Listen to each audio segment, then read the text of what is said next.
Yeah, I'll let Dave be the one to do any initiating online about that. I don't want to cause him any trouble. Oh, we are? Because you have 12 seconds left on here. Oh, gee, thanks. So, anyways, alrighty. So, we're going to get into Genesis 37 and 38, but let's open this with some prayer. Heavenly Father, we come to you praising you with all the glory that you've given us and shown us and will do for us. And we ask for your guidance. We ask for your protection. We ask for your understanding. And Lord, help us really understand your word even better. The stories that you have that help us to be better people. In Jesus' mighty name, amen. Amen. Okay, on to Joseph. Let's see. Joseph dreams of greatness. And let's see. Let's try putting this in and it might help me. Oops.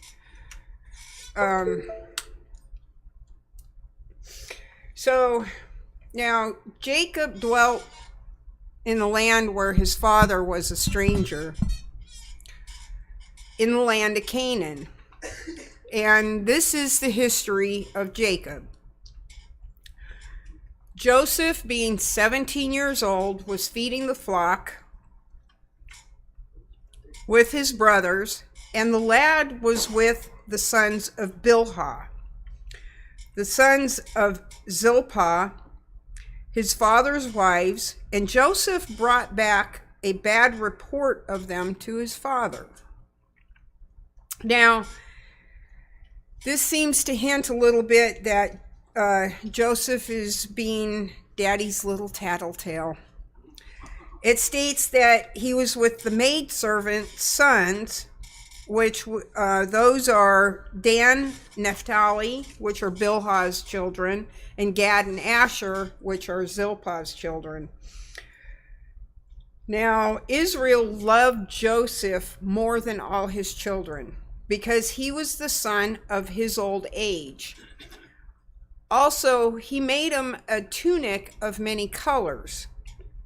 Now, from what I can find for this coat of many colors, it is like a status symbol, and it is also more something worn for special occasions, not generally for your day-to-day go-to-work type tunic. Another description is that it was a long sleeve garment, possibly made with strips of material, which would give you, like if you're using goat, you can get different colors of goat hair or skin.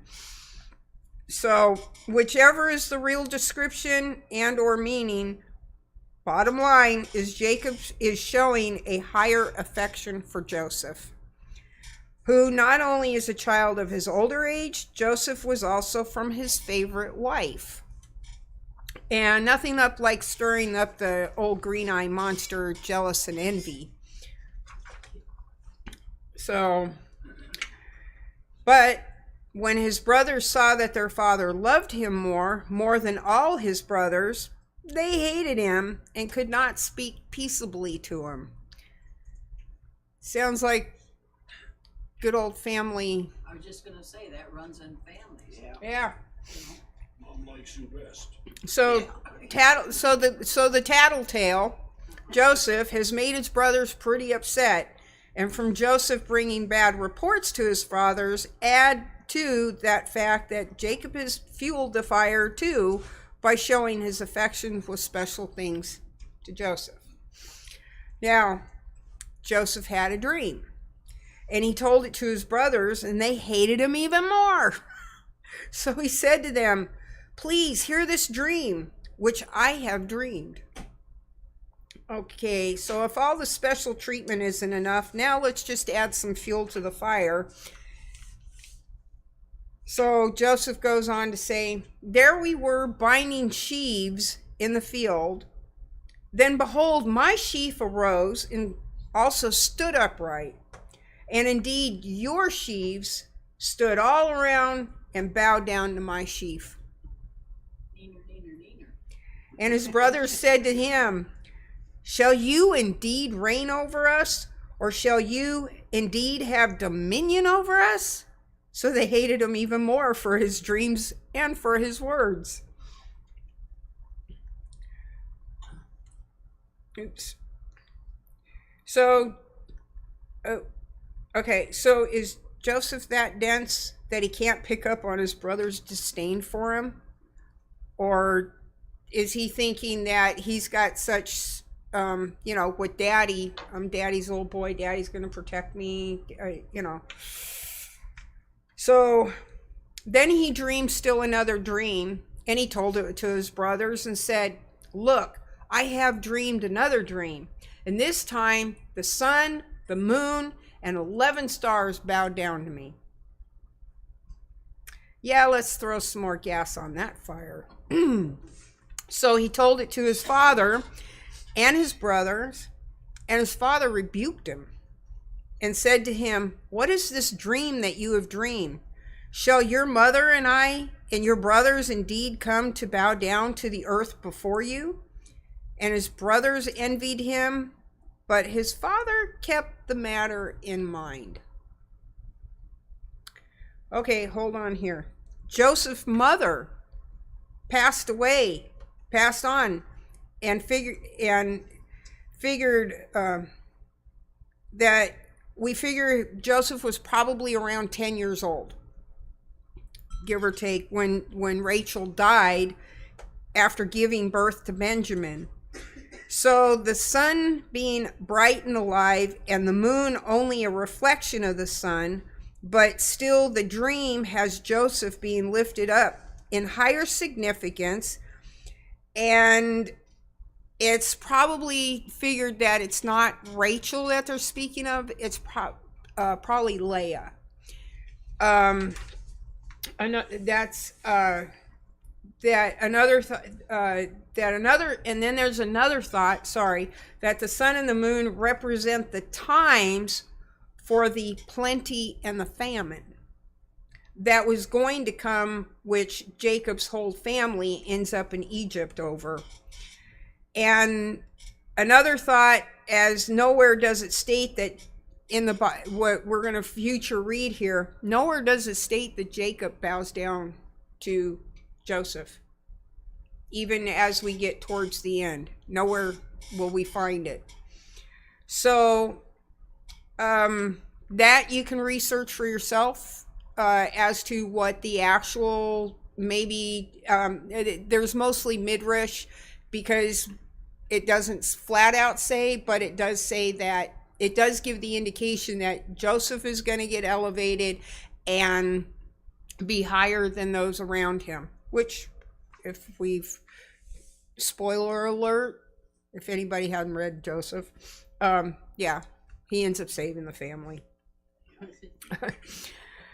So then his brothers went to feed their flocks in Shechem. And Israel said to Joseph, Israel being Jacob, are not your brothers feeding the flock in Shechem? Come, I will send you to them. So he said, here I am. Okay. This gives me the impression Joseph was left behind, seeing that the brothers wanted little or nothing to deal with little tattletale, but it sounds like he is eager to go, as it even includes him saying, here I am. Pick me? Oh. Then he said to him, please go and see if it's well with your brothers and well with the flocks, and bring back word to me. So Joseph went, Jacob, Israel, sent him out to the valley of Hebron, and he went to Shechem. Now a certain man found him there, and he was wandering in the field, and the man asked him, saying, what are you seeking? So he said to him, I'm seeking my brothers. Please tell me where they are feeding their flocks. And, oops. Okay, and the man said to him, they have departed from here. Sorry, I didn't, for some reason it skipped it. They departed from here, and I heard them saying, let's go down to Dothan. So Joseph went after his brothers and found them in Dothan. Dothan actually means two wells, which are supposedly still being in use to today. So I found that pretty interesting.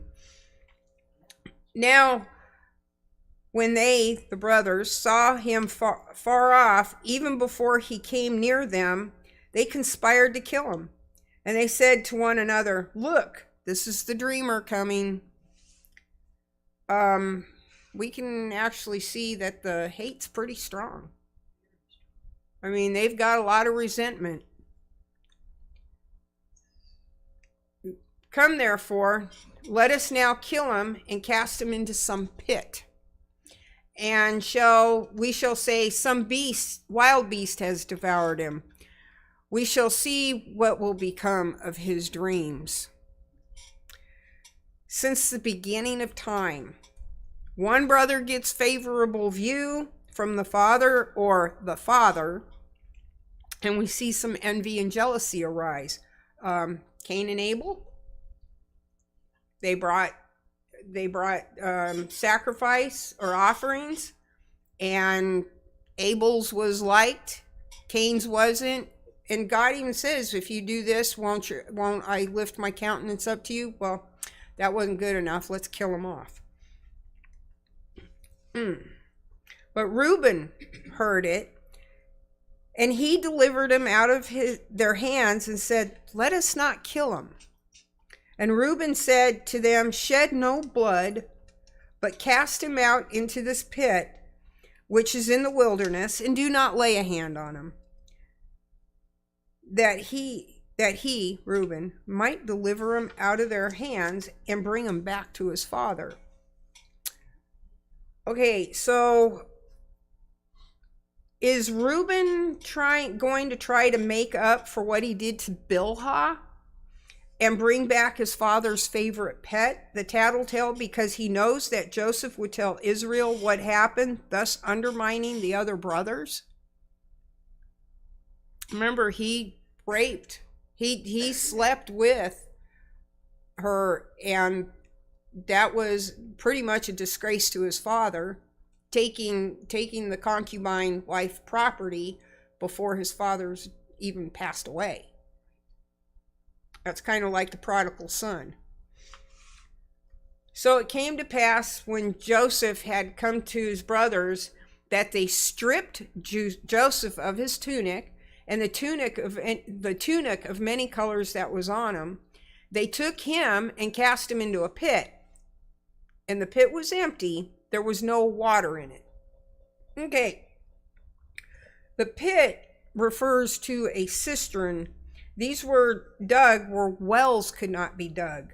They were constructed to gather rain, which in the Dothan Valley averages about 24 to 28 inches of rain annually.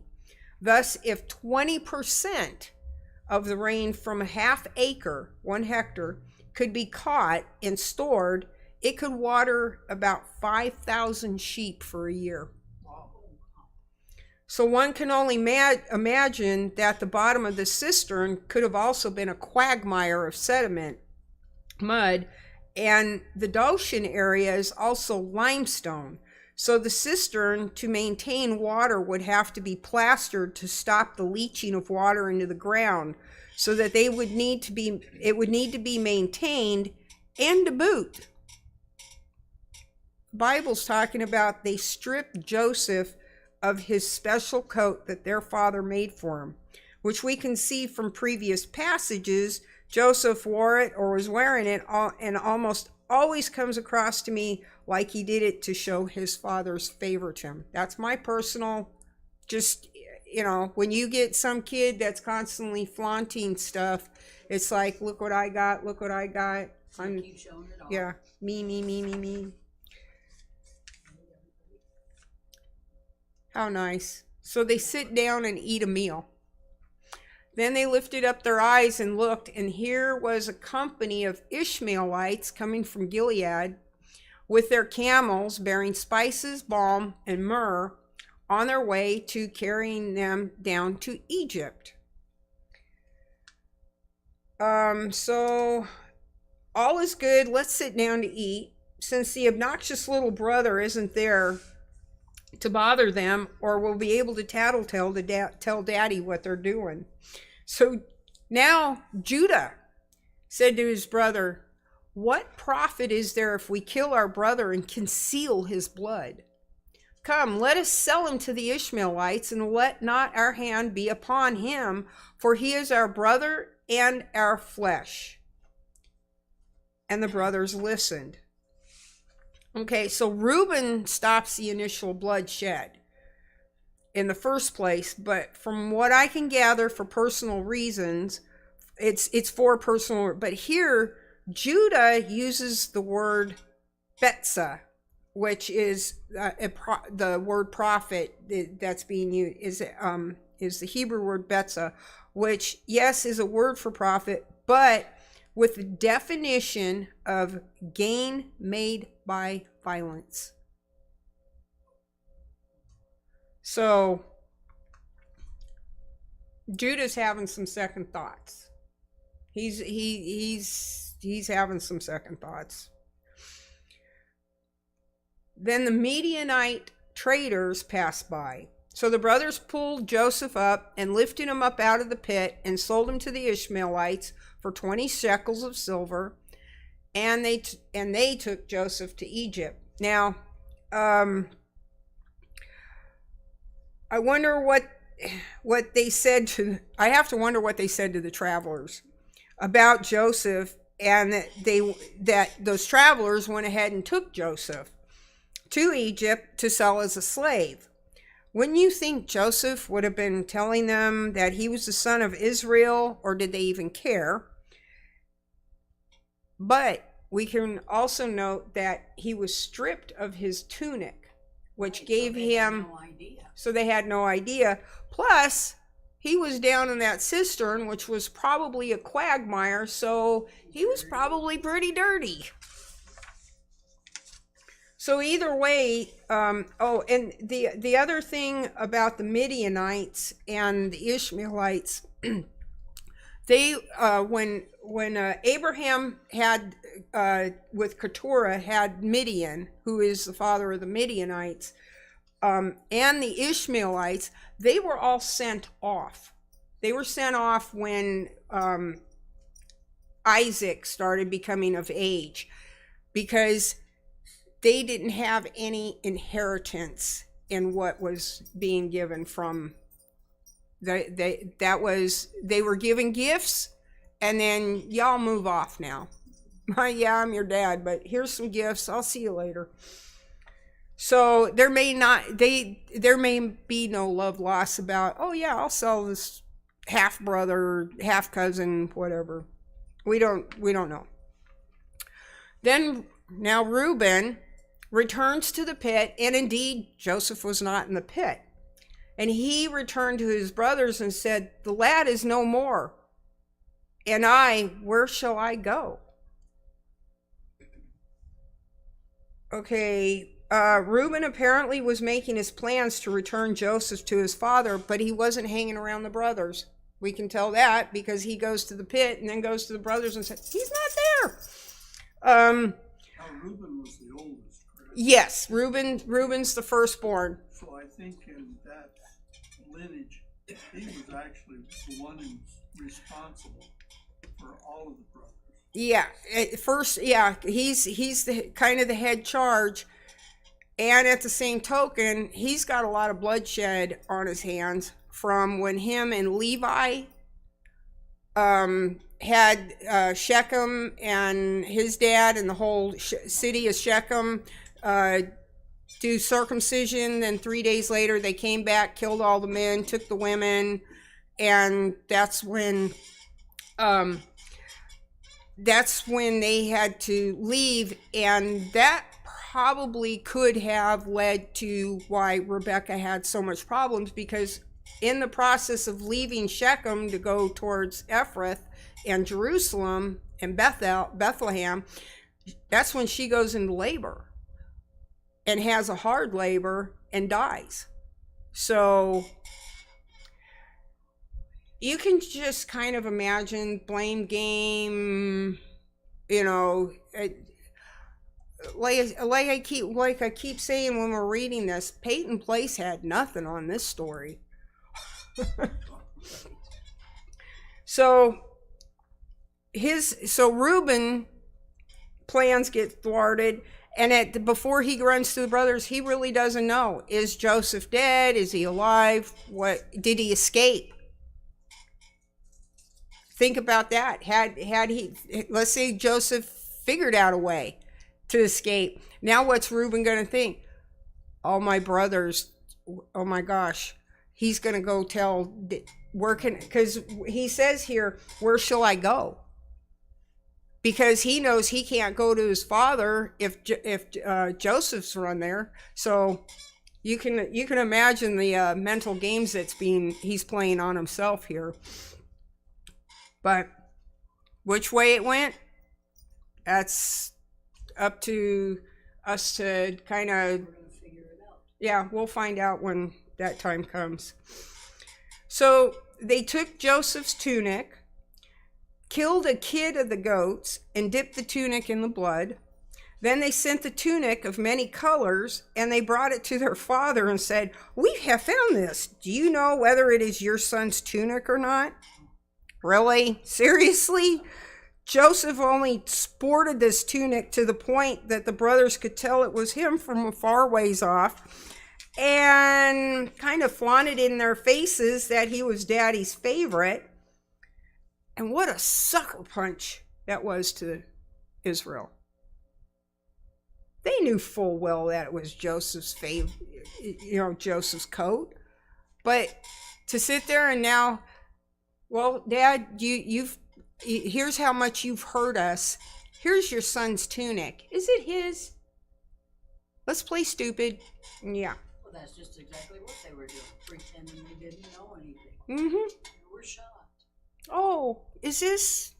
Yeah. And he recognizes it. And he says, "It's my son's tunic. A wild beast has devoured him. Without doubt, Joseph is torn to pieces." Then Jacob tore his clothes, put sackcloth on his waist, and mourned his son for many days. And all his sons and all his daughters arose to comfort him, but he refused to be comforted and said, "For I shall go down into the grave to my son in mourning." Thus his father wept for him. Okay, notice how it says all his sons and daughters. See how daughters is plural, but we only know of Dinah? I was just going to say, because it says there's more than one daughter. Mm-hmm. And they all try to comfort Israel. Okay, here's a reminder. The Bible lets us know about key people in situations that relate to those that lead us to Jesus, or how they got excluded from the line. So Adam and Eve had many children. We got a glimpse of Cain and Abel, and then Seth. Then Noah and his 3 sons that came with him on the ark, but God told them all to be fruitful and multiply. So personally, there's no doubt in my mind that Noah had more children, but none of them really applied to where we need to go in the Bible. Because if we were to have the history, I mean, the book would probably be wider than this whole building. So they're just telling you the key people. Yeah, key people, key situations that lead us. So, and then like, we also know that sin didn't stop when God did the flood. What was the first thing that happened afterwards? He gets drunk. His son Ham disrespects him.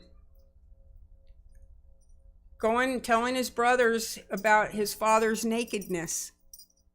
Instead of covering up and being quiet about it, he goes and brags about it. This is severe disrespect.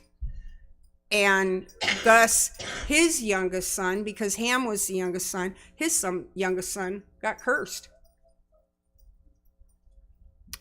So, and then we know that Japheth, he's the father of the Gentiles, and Shem, he's the one that continues in the line of Jesus. So, now the Midianites had sold Joseph, him, in Egypt to Potiphar, an officer of Pharaoh and captain of the guard. So that's going to clue us into something here in the future. So now the Bible is zeroing in on the more key. The further we get in, we get bigger stories on key things that take us through the history. So now we're going to zero in on Judah, who out of Israel's first wife, Leah, which though she wasn't Israel's first choice, because he wanted Rachel. His dad, Laban gets him drunk, slips in Leah. He wakes up the next morning. He's like, "What did you do? I wanted to marry Rachel." How do you think poor Leah, how do you think poor Leah felt? She literally probably was led to believe for 7 years that this man was working for her because she was betrothed to him. We talked about that a couple weeks ago. Yeah. That was sad. So now you have to wonder why Reuben has defiled his father and Rachel's maidservant, one of Israel's concubine wives. Reuben also has blood on his hands from how he and his brother deceived and killed Shechem. Levi also has blood on his hands that puts Judah next, third in line, because he's third born. Not that he's a saint himself, but like Noah and his family, sin still came along. Just like us, we become followers of Christ, but we still fall a little short. So, now Judah and Tamar. So it came to pass that Judah departed from his brothers and visited a certain Adulamite who was named Hira. And Judah saw there a daughter of a certain Canaanite whose name was Shua, and he married her and went into her. Again, they weren't supposed to mingle with the Canaanites. They were pagans. They were polytheists. They did ungodly things. So now Adullam, from some research that I could find, is a Canaanite royal city. Is what so he goes to see Hiram, his friend, and again, we weren't supposed to intermingle. And apparently Israel didn't warn his kids, nor does it doesn't give any reference about it like it was given to Isaac when he left to Laban, his uncle's place. And I believe that was Genesis 25:16. We'll touch on that here in a bit. So Shua, she conceived and bore a son, and he called his name She conceived again and bore a son, and she called his name Onan. And she conceived yet again and bore a son, and called his name Shelah. He was at Chizib when she bore him. I didn't have a chance to look fully on Chizib, but then Judah took a wife for his firstborn, and her name was Tamar. But Judah's firstborn, was wicked in the sight of the Lord, and the Lord killed him. God's cleaning house, and it sounds like Shua didn't follow her husband's God, our God, as it flat out states that was wicked in the sight of the Lord. Have to wonder how wicked, seeing that Reuben and Levi, it's like, how wicked was he? What did Reuben and Levi do? That surely wasn't peace-loving over their sister, and in an overboard reaction. Israel even told him that he made the Israelites obnoxious to the people. And you have to wonder if that travel, again, like I just said a little while ago, put Rachel under undue stress, causing her the trouble in childbirth. It doesn't say, but we do know that she died in childbirth. Judah said, so Judah, now gone, Tamar's a widow. So Judah says to Onan, go in your brother's wife, marry her, and raise up an heir to your brother. So what we have here is referred to as a levirate marriage. And this happens when a married older brother in the family dies before the father and the property haven't been divided, and the next brother in line was to take on the older brother's wife, have a child which would be attributed to the older brother, and this is what's happening to Tamar. But Onan knew that the heir would not be his. And it came to pass that when he went into his brother's wife, that he admitted onto the ground, lest he should give an heir to his brother. And the thing which he did displeased the Lord. Therefore, God, killed him also. Just take him out of the picture. Whether it be physical or spiritual death, God wasn't messing around. Then Judah said to Tamar, his daughter-in-law, remain a widow in your father's house till my son Shelah is grown. So you have to wonder how much time is in between Onan, and Shelah, because Shelah here is still too young for marriage. Now Judah says this, lest he die like his brothers. And Tamar went and dealt with her father's house. Okay, some notes here. Judah is telling Tamar to remain a widow until his youngest is grown, and we can see that Judah is fearful of losing his youngest son, as God has already cleared out 2 of his evil sons.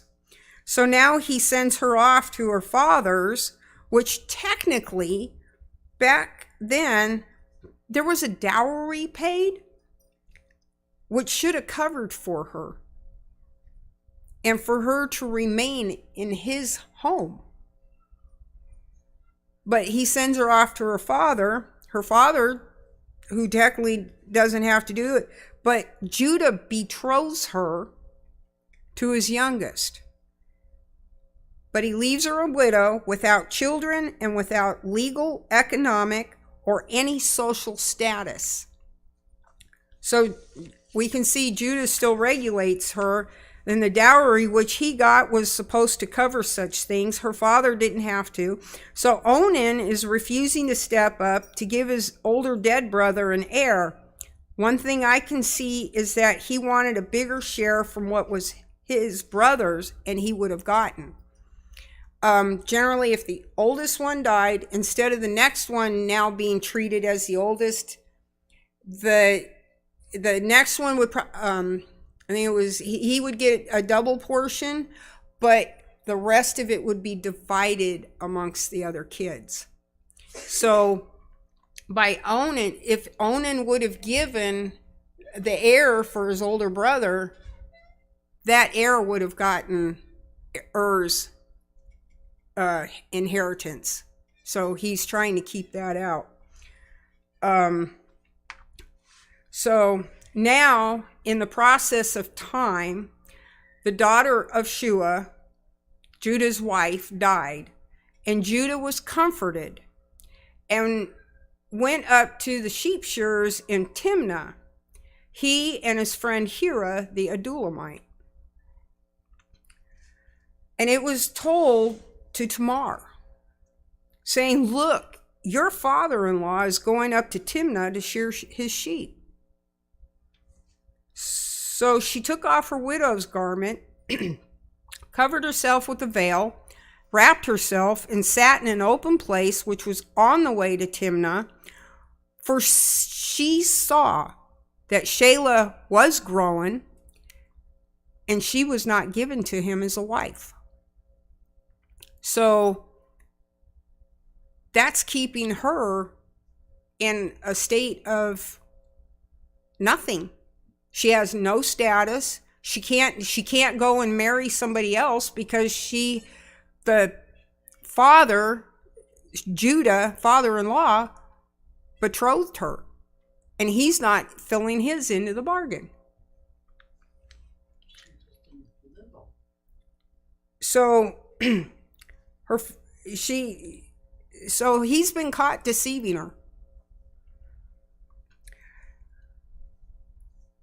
I have a feeling Judah was pretty superstitious because of who he married and who he was hanging around. Judging by verse 11, where it states, "Lest he die like his brothers." So being a widow with no kids, again, leaves her no status because Judah was withholding the promise to her, and she stepped up and did something a little bit drastic, but God was with her. When Judah, now she's standing there, veil over her face so she can't be recognized. Judah saw her. He thought she was a harlot because she had covered her face. Then he turned to her by the way and said, "Please let me come into you," for he did not know that she was his daughter-in-law. So she said, "What will you give me that you may come into me?" So tell me God's not in this, because of all the people who go to do the shearing of sheep, there's going to be a lot. They've got flocks of hundreds to thousands. That's how much. And she stands on the side in the spot where Judah's going to notice her and proposition her as a harlot. I mean, what are the chances? What are the chances? And interesting that he doesn't give her one of the sheep that he has pretty much readily available. He offers her a goat, which he does not have with him. So is he trying to pull a fast one on her? Trying to get a freebie? I don't know. Because he says, "I will send a young goat from the flock." So she said, "Will you give me a pledge until you send it?" She's no dummy. She asks for some collateral, and she gets him to give her some very personal identifying items.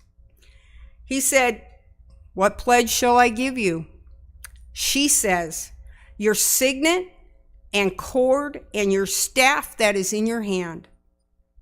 Then he gave them to her and went into her, and she was conceived by him. Tell me God wasn't in that. The one day chance crossing, no, God's timing, God's placing, and she conceives to boot. So she arose, went away, laid aside her veil, and put on back on her garments of widowhood. So yeah, amazing how God works. She gets the word, intercepts the sheep shearing. God works. And Judah later sends the young goat by the hand of his friend the Adullamite to receive his pledge from the woman's hand. But he doesn't find her. Then he asks the men of that place, saying, "Where's the harlot who is openly by the roadside?" And they said, "There's no harlot in this place." What a friend to have. But I am wondering how his friend is feeling for Judah when he goes to bring the young goat and to find out not only is this one not there, but there's no harlots in that place. So he returns to Judah and he says, "I cannot find her." Also, the men of the place said there was no harlot in that place. And Judah says, listen to this, "Let her take them for herself, lest we be shamed. For I sent this young goat and you have not found her." So obviously he wants his stuff back, but he doesn't want to make a scene because what's going to happen? He's going to be ashamed for sleeping with a harlot, which technically is a little bit beneath somebody who's got power. So how's Judah feeling? There's someone out there with his signet ring, his staff. From what I have found, these things are very personal, and the signet ring was basically a signature for wax seals to seal parchment, or the clay cuneiforms. When they wrote something on clay, they would emboss the signet ring and then bake it to send. And the cord, I'm gathering, was also identifiable, seeing that things were mostly personally handmade back then. Wasn't like a factory that could just spit them out. So I'm pretty sure the cord that he used was identifiable. Then it came to pass about 3 months after that Judah was told, saying, "Tamar, your daughter-in-law, has played the harlot. Furthermore, she is with child by harlotry." So Judah says, "Bring her out and let her be burned." So at this point, he hasn't tied the two together. But when she was brought out, she sent to her father-in-law, saying, "By the man to whom these belong, I am with child." And she said, "Please determine whose these are, the signet, the cord, and the staff." Whoops. Judah, dear daddy-in-law, before you have me burned to death, you just might want to take a look at these few little items here. So Judah acknowledged them and says, "She has been more righteous than I, because I did not give her to Shelah, my son." And he never knew her again. That's a confession of confessions. For what he did to her and his seeking extra comfort, that was not what he should have done. So he got humbled. I bet you that was some serious humbling. Big time. But now we have, I'm not exactly sure the family heritage of Tamar. One of the things that I have heard was that they do, it is thought that she may be Canaanite. There's some reference that Tamar means erect standing, or also used as palm tree.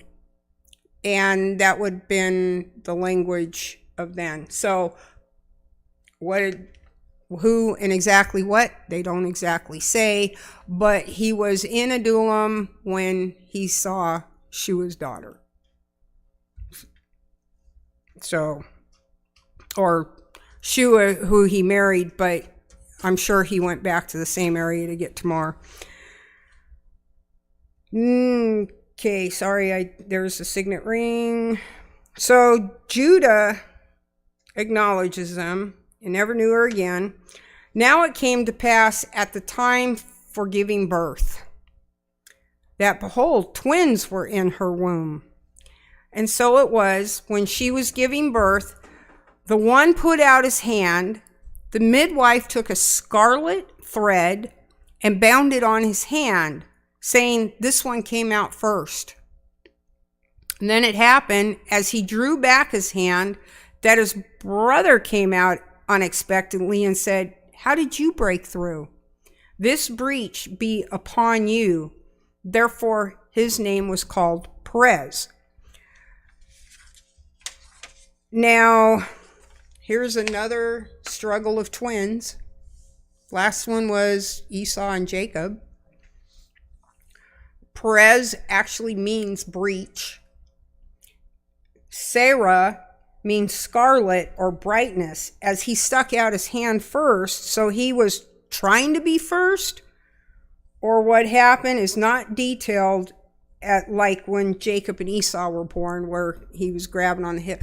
So you kind of have to wonder, well, if I stick my hand out, will I be first? Or is it the actual birth? Well, this answers it. Even though he stuck his hand out first, Perez is still considered the firstborn, not the first. Hi! You can't just say hi. So that brings us to the end of chapter 38, and I will go into 39 next week.